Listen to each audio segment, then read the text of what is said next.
Welcome back to Sahara TV. My name is Rudolf Okonkwo. In continuation of our special broadcast on the passing of Nelson Mandela, we are honored to have with us an all-round public intellectual, Mr. Ikhide Ikheloa.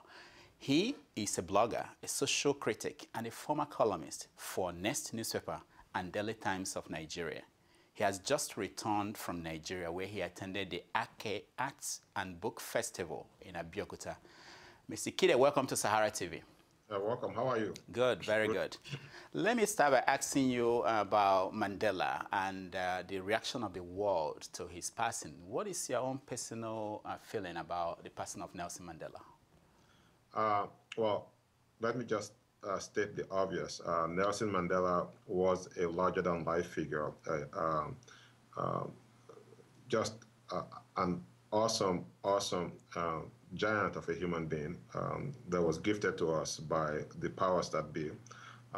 Just imagine enduring what he endured and coming out and forgiving millions of oppressors in the name of reconciliation. I don't have it in me. I think that he's just one great individual, and he deserves all of the encomiums, all of the praises that have been heaped on him.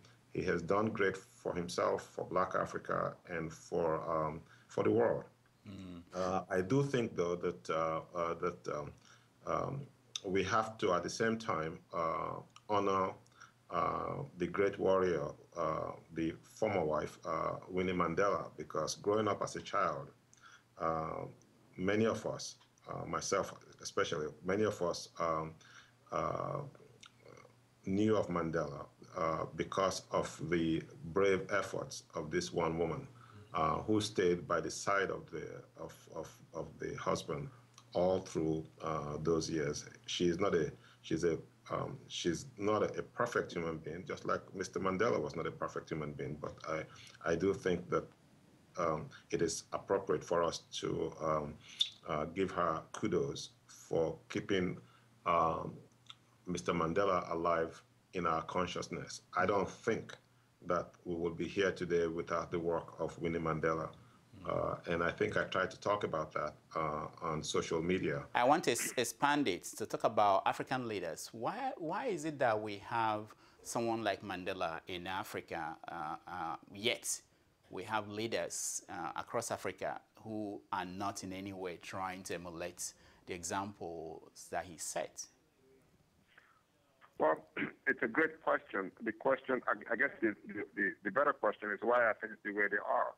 I mean, we've got hundreds of leaders, and it's a shame that of all of them, it's only Mandela that we can honorably and honestly point to and say, this is a human being of stature, of moral stature, intellectual stature, all-round great leader. When you look around the landscape of Black Africa, it's very sad. I do think we have to, I mean, in terms of South Africa, don't forget those that came to plunder that land came to stay. That meant that they built permanent structures for themselves. And when you go to South Africa, as I've been to, you find that, you see the roads, you see the houses, you see all of the infrastructure. These were built by people, and the processes were built by people who saw themselves as owners of the land. In terms of colonialism, it was very different. These people built temporary structures because they knew they were most probably not going to stay. They came to plunder and leave. The South Africans came to plunder and stay. And when we got independence, we had structures that were quite frankly, and processes that were quite frankly inchoate. And I think that's been part of the problem. There are no accountability structures. There's just nothing on the ground that can hold these people accountable. There is a huge disconnect in much of Black Africa between governors and the governed, not only economically, but educationally. to a lesser degree in South Africa, at least amongst the whites and the black intellectual and ruling class. The poor blacks, it's a different story. If you've been to South Africa, I would say that outside of the separate facilities and the physical trauma, most blacks are struggling to understand why they are free. But you ask a great question. The answer is we have to keep widening the space to hold this. To put people in that can hold these people accountable. They are getting away with murder, literally. Now let's go to the book festival, the Ake Arts and Book Festival that you just came back from, that happened in Abeokuta, Nigeria. Yes. What is it about, and how did it go? Well, that was a wonderful experience, I have to say. We left. There were several of us. It must have been, I don't know, 50 guests that came to this space in Abeokuta to talk about reading, writing, and books. And it was just an amazing experience. All of these writers, I mean, from the Nobel laureate Wole Soyinka to your most unknown writer, in this space, there was no place else to go. There was nothing else to do but to just hang around and have, one of the most rollicking reunions I've ever had in my life. It went very well. We went, we had book readings, we had panels, we had a lot of food, a lot of drink, a lot of backslapping. We visited schools and talked to schools about reading and writing. I have to say I have attended a lot of conferences in my life. This has to be up there as one of the best I've ever been to. I have nothing but praise for Lola Shoneyin, Lola Shoneyin, and her team for putting together a festival of a world-class festival, one of international stature.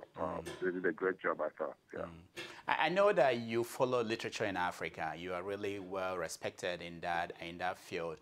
Do you have a sense, after attending this conference, this festival, that there is the African literature is going to last for a long time and go places? That's a good question. That's a funny question, actually. I think we are having a renaissance when it comes to the stories of our people, which you refer to as African literature. If you are looking at books, even with books, I think this is a great time to be alive. We've got all these great people writing beautiful stuff, and not your usual, woe is me story. There's some of that. There's also people expanding the range and deepening the depth of our stories. And one of the things I'm really excited about is the work of our writers on social media, on blogs, on the internet, and so on and so forth. I have always argued that if you look at African literature just from books, you are getting an incomplete picture of our stories. But you would have to add what's going on Twitter, on Facebook, on blogs, on research, on the internet, to get a full sense of the stories of our people. And a lot of that is happening. You should have been at the festival to listen to the brilliant people like Diavanga Wainana talk about books and this new media, the new media that we're talking about. So it appears I'm very excited. I'm very excited. It appears as if you agree with Chimamanda Adichie, who caused a little controversy a few months ago when she said that the best African writings are in her mailbox. Well, I don't know about her mailbox. I know that I know that from my perspective, the best African writing out there is in blogs, is on the internet, is on places written by people, ironically, who don't really see themselves as writers. Perhaps that's what she was implying. I think that for a long time she's right. We've always measured our writing by the parameters set for us by the West, and a lot of that is still happening. African literature would not be where it is today without the largesse and the generosity of the West, but it has come at a cost. And people are now beginning to realize it, to say, Ikhide is right when he quotes the East African proverb, until the lion tells the story of the hunt will always be glorified by the hunter. We have to take charge of our stories. And, as you know, the publishing industry in much of Black Africa is just not there. And young people have taken matters into their hands, and they are creating wonderful stuff on the internet. They are self-publishing. I don't really care much for self-publishing, but I really, really admire what these guys are doing in order to tell our stories. I think that's where she was coming from. But, we can't keep looking to the West to determine, the trajectory of our stories, but that we must look into ourselves to determine it ourselves. Probably that's what she was referring to in terms of the mailbox analogy. Now, in one of your Facebook posts, you mentioned a story that was a student told you, or your group, when you visited their class in Nigeria. Can you recount briefly this story? And the I think I know what you're talking about. I know what you're talking about. We had a great time visiting schools, and if you go to, so we went to a private school. It was great. The kids were all bubbly, asking all the right questions and so on and so forth. And the classrooms were what you would expect, nice clean spaces and so on and so forth. You go to a public high school, it's a different story. The surroundings are a bit shabby. They're not, what you would expect your child to be in. And the kids at first were reticent about talking to us. There were about 3 or 4 writers, myself, Chibundo Onuzo, and another young lady from London, from England, whose name escapes me. So at some point, we tried to engage them in conversation, and this young lady, who was like 14, 15 years old, stood up and said, had asked us in the presence of our teachers, what do you do when a teacher stoops so low as to rape you? And we were, of course, very, very upset by it, and we were giving all these answers and things you would say to a child that probably witnessed something traumatic. And she comes to us and she says, what would you do if no adult listens to you?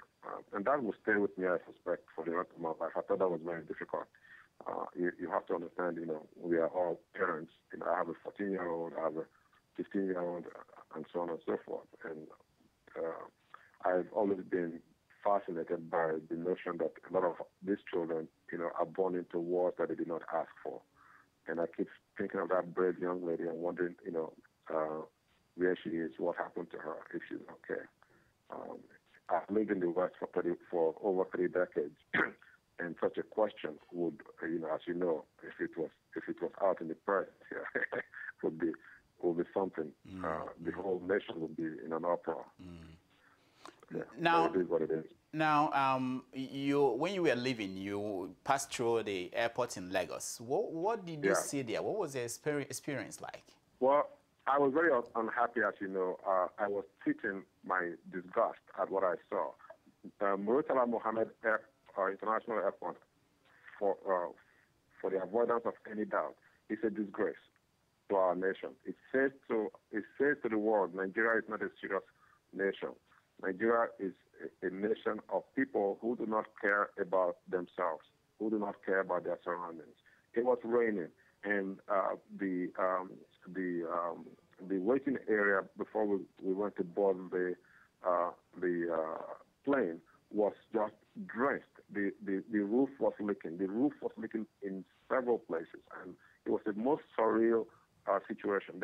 People were sitting in places trying to avoid rain. The floor was just wet, and what really upset me was that people had come to accept this, including visitors, by the way, to accept this as normal in Nigeria. It was just a very, very upsetting situation, and I remember tweeting several of it and just really yelling my lungs out. How can this be?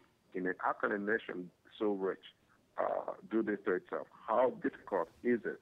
How difficult is it to fix a roof leak. As you know, a roof leak, water damage is just as bad, if not worse, than fire damage. It will ruin your facilities. These people just don't seem to care. Everywhere at that airport is just shabby. People walking around, officials walking around, obviously looking for money from people. Just the most unprofessional situation I've seen in a long time. Yeah. Now, one of the things I saw on your Facebook in the last 24 hours was a tweet saying that democracy is unsustainable cancer. What do you mean by that? Well, I think that the form of democracy we are practicing today is unsustainable. It's extremely expensive.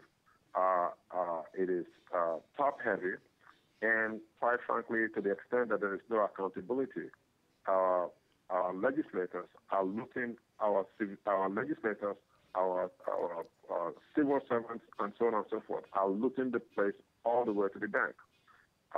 You have to see I was just in my village. You have to see the place. It's like a place that time forgot.